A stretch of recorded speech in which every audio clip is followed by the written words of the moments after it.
চিংড়ি মাছ হচ্ছে জলের পোকা, তোমরা এটা সবাই জানো।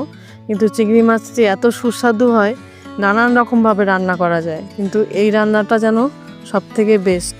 দেখো চিংড়ি মাছগুলো ধুয়ে পরিষ্কার করে লবণ, হলুদ আর দিয়ে দিয়েছি সর্ষে বাটা, পোস্ত বাটা আর সর্ষের তেল।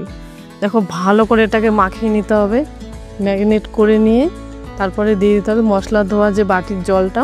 বেশি জল দেবো না আমি এখানে, এটা মাখা মাখা হবে তরকারিটা। দেখো অল্প জল দিয়ে আমি বসিয়ে দিয়েছি, দেখো কি সুন্দর টকবকিয়ে ফুটছে। দেখো এটা কিন্তু ঝোল থাকবে না একটুও, একদম মাখা মাখা হবে তরকারিটা।